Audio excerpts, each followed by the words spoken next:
Chapter 16. Katherine fastened the clasp on her grey silk blouse and smoothed the fabric over her chest with a sigh. She glanced at her reflection in the mirror, and tired eyes stared back. The fine lines etched into her face had deepened since the incident between Edward and Rachel, multiplying overnight like brambleweeds in a garden left untended. She barely recognized herself anymore. She dabbed a touch of powder to her forehead, though she knew it would do little to hide what sorrow had carved on her. She was on her way to the hospital. Hospitals weren't her thing. She could count how many times she had been in one.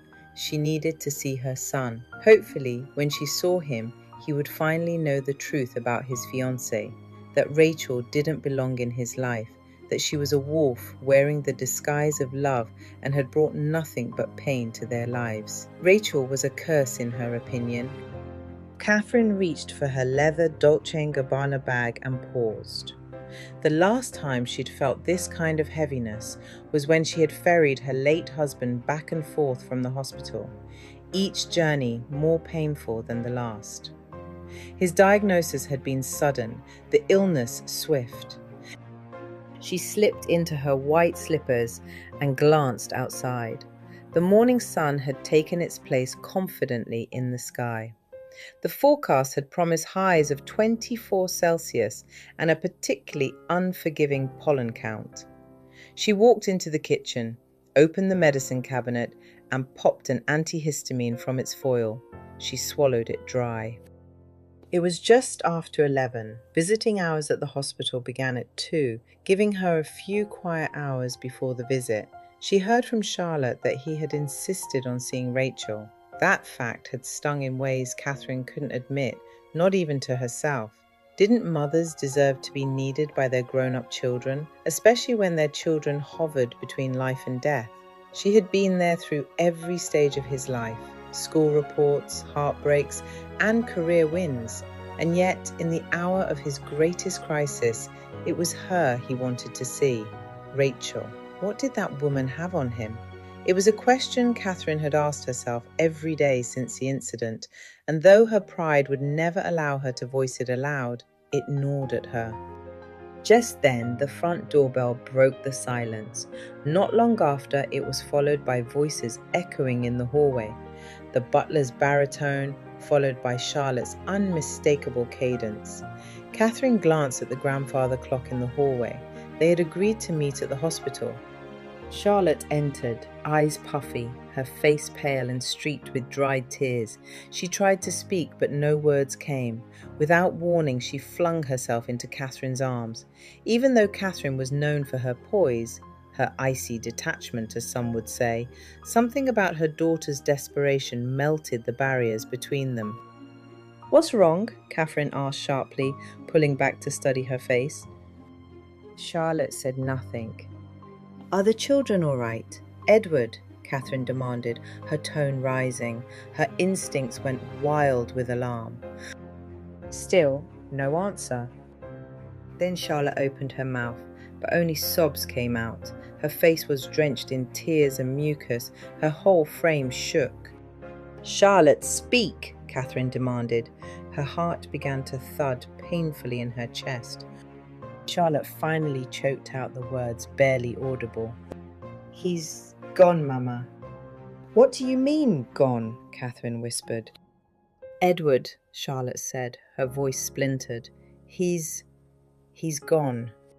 Katherine's mind couldn't absorb it. The words were sounds, but they didn't compute. "Gone? To another hospital?" she said blankly. "Transferred or kidnapped?" "No, Mum," Charlotte said, her voice breaking again. "He's gone." The realization struck her like a bullet. Katherine staggered, her knees buckled, and she collapsed, bringing Charlotte down with her before the darkness closed in. When she came to, both Charlotte and the butler were crouched beside her. She blinked slowly and gathered her bearings. "You won't believe the dream I just had," she murmured. "I dreamt Edward passed. I was on my way to visit him and—" Charlotte's face crumpled. "It wasn't a dream." The truth hovered in the air between them like a fog. Katherine searched their faces, desperate for denial, for contradiction. Instead, she found only sorrow. "No," she said quietly. "Don't say it. Don't say the word. It's not true." But it was. The sun, which had been shining moments before, slipped behind a heavy grey cloud. The room dimmed as if mourning with them. The television hummed softly in the background, and then, as if fate had no mercy, Edward's picture appeared on the screen. Charlotte lunged for the remote, but Katherine stopped her with a shake of her head.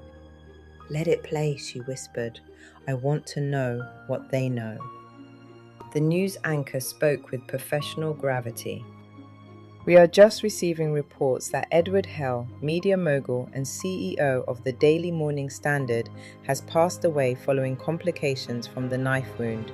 The accused, Rachel Brown, will now face an upgraded charge of manslaughter. She remains in custody at Stonebridge High Security Remand Centre. The counsel for the Crown will be represented by Gerald Thornton." The screen flicked to a video clip of Gerald Thornton entering court. Sleek black hair, piercing green eyes, a flawless black suit. It was followed by a photo of Rachel.